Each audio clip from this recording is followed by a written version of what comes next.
Assalamualaikum warahmatullahi wabarakatuh. Perkenalkan, kami dari kelompok I akan mempresentasikan latihan soal dari E26, E28, dan E2010. Sebelum memulai ke pembahasan, izinkan saya untuk memperkenalkan anggota kami. Perkenalkan, nama saya Giansa Puspita dengan NPM akhir 125, lalu ada Kenji Akam Aruji dengan NPM akhir 088, ada Muhammad Mongso Prasetyo dengan NPM akhir 144, lalu ada Magdalena Purba dengan NPM akhir 151. Langsung saja ke pembahasan. Baik, di sini saya akan menjelaskan mengenai penyelesaian soal 20.6. Jadi di soal ini kita diminta untuk membuat kertas kerja pensiun pada tahun 2022 di perusahaan Young Corp. Untuk perhitungan pada soal yang pertama, kita perlu membuat tabel untuk perhitungan, yaitu pada Defined Benefit Obligation yang berpengaruh dan Plan Asset di debit. Defined Benefit Obligation pada kredit sebesar 560.000 yen ditambah 120.000 yen. Hasilnya sebesar 680.000 yen dikreditkan, yang nantinya juga akan ditambahkan lagi dengan sebesar 58.000 yen yang didapat dari soal, yaitu service cost-nya. Kemudian adapun penambahan pada 61.200 yang didapat dari diskon interestnya sebesar 9% dikalikan dengan 680.000. Kemudian diketahui dalam soal ada benefit paid to retires, sehingga ditambahkan semua dan hasilnya sebesar 759.200 di kredit. Selanjutnya untuk plan aset yang pertama sebesar 546.200 ditambahkan dengan 9% tadi diskon dikalikan dengan hasilnya dari 9% dikalikan dengan total plan aset tadi, sehingga didapatkan nilai 49.158. Kemudian ditambahkan dengan 65.000 dari contribution-nya dan dikurangkan dengan 40.000 yang didapat dari benefit paid to retires, sehingga hasil totalnya yaitu 620.358 pada debit. Hasil-hasil tersebut nantinya akan ditambahkan menjadi pension asset atau liability pada tabel selanjutnya, yaitu sebesar 13.800 di kredit. Ada jurnal umumnya. Jadi di sini ada saldo akhir tanggal 1 Januari 2022 sebesar 13.800 berada di kredit dan di tabel pension liability. Karena di soal sudah diketahui saldo akhir tahun sebelumnya pension liability yaitu sebesar 13.800. Kemudian yang kedua ada past service cost yang sudah diketahui juga di soal, yaitu sebesar 120.000 berada di debit. Kemudian service cost sebesar 58.000 yang sudah diketahui di soal. Kemudian ada interest cost sebesar 61.200 posisinya di debit. Nah, interest cost ini diperoleh dari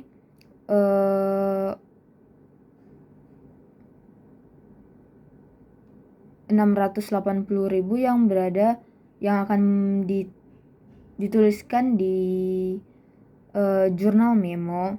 Nah, 680.000 itu dikali dengan diskon rate-nya sebesar 9% dan dapatlah 61.200. Kemudian ada actual return sebesar 49.158. Nah, jumlah dari actual return ini 49.158 itu diperoleh dari 9% diskon rate dikali dengan 546.200. Jadi 546.200 itu dari plan aset pada tahun sebelumnya atau saldo awal di tahun ini. Kemudian ada contribution atau kontribusi. Nah, kontribusi ini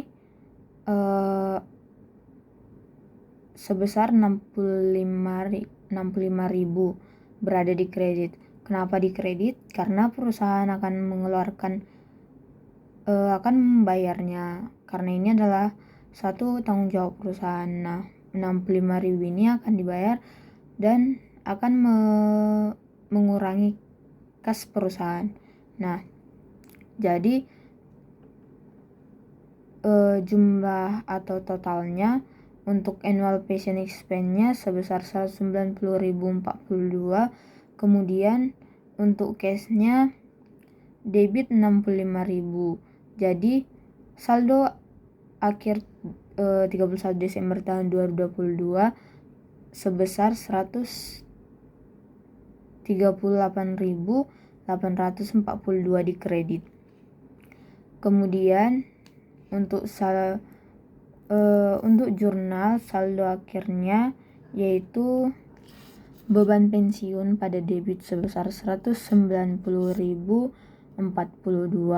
Kemudian kas sebesar 65.000 pada kredit dan aset atau liabilities pensiun sebesar 125.42 pada kredit.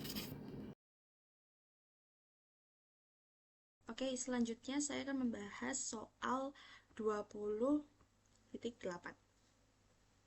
Nah, di sini instruksinya adalah yang A, siapkan catatan yang mengungkapkan komponen biaya pensiun untuk 2022. Yang B, menentukan jumlah pendapatan komprehensif lain dan laba komprehensif untuk tahun 2022. Dan laba bersih untuk tahun 2022 adalah 35.000 euro. Lalu C, hitunglah jumlah akumulasi laba komprehensif lainnya pendapatan dilaporkan pada tanggal 30 Desember 2022. Oke, lanjut saja ke yang jawaban A, yaitu catatan untuk mengungkapkan komponen biaya pensiun tahun 2022. Nah, pension expense tahun 2022. Yang pertama ada service cost. Service cost-nya yaitu 94.000 ada di soal. Lalu interest expense yaitu 163.794 itu didapat dari hitungan sampingnya yaitu 60%-nya dari 2.229.907. Lalu yang bawahnya ada interest revenue yaitu 136.700 didapat dari 6%-nya dari 2.278.329. Nah, lalu hasilnya yaitu pension expense tahun 2022 yaitu sebesar 121.095 itu didapat dari service cost ditambah interest expense lalu dikurangi dengan interest revenue. Lanjut ke yang B.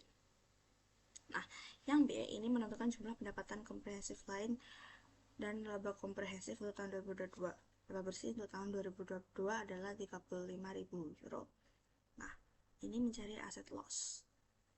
Ini mencari aset loss-nya. Interest revenue tadi 136.700, lalu actual return on plan assets in 2022 ada di soal yaitu sebesar 130.000. Nah, ini dikurangi menghasilkan other comprehensive loss sebesar 6.700 euro.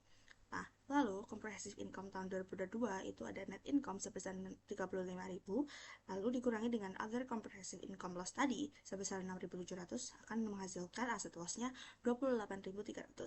Lalu yang C, jumlah akumulasi laba komprehensif lainnya. Nah, di saldo pada Januari 2022 itu tidak ada, jadi kita nolkan. Lalu other comprehensive loss-nya tadi yang udah dicari tadi 6.700 itu kita tambahkan dengan saldo di Januari, jadinya balance saldo Desembernya itu sebesar 6.700.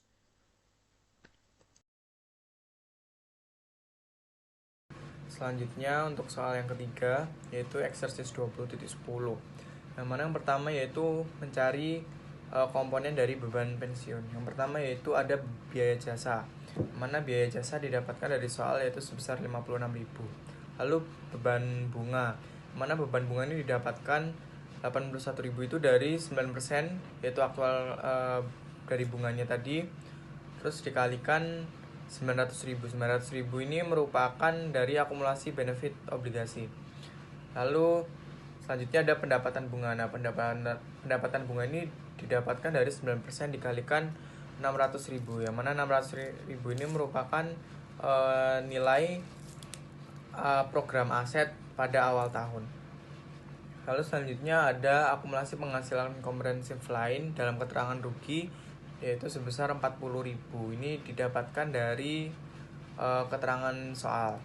Lalu maka jika semuanya ini ditambahkan, maka akan mendapatkan nilai dari beban pensiun sebesar 123.000. Selanjutnya yang B itu adalah membuat jurnal dari beban pensiunnya. Mana pertama kita sudah mengetahui nilai dari beban pensiun yaitu sebesar 123.000.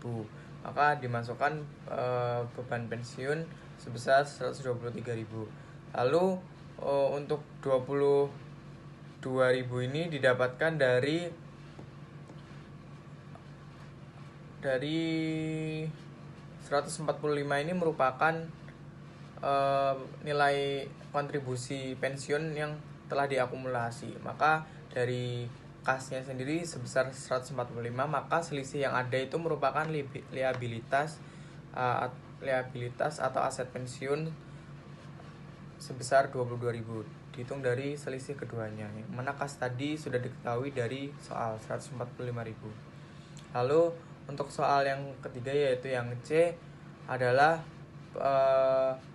pencatatan atas laporan laba rugi dan posisi keuangan, yang mana telah diketahui sendiri tadi beban pensiunnya adalah sebesar 123.000. Lalu laporan posisi keuangannya diambil dari selisih liabilitas tadi, yaitu dari selisih kas pada beban pensiun, yaitu sebesar 22.000. Maka pada laporan posisi keuangan adalah liabilitas atau aset pensiun sebesar 22.000. Sekian presentasi dari kelompok kami. Bila ada kurang dan lebihnya, saya mohon maaf. Wassalamualaikum warahmatullahi wabarakatuh.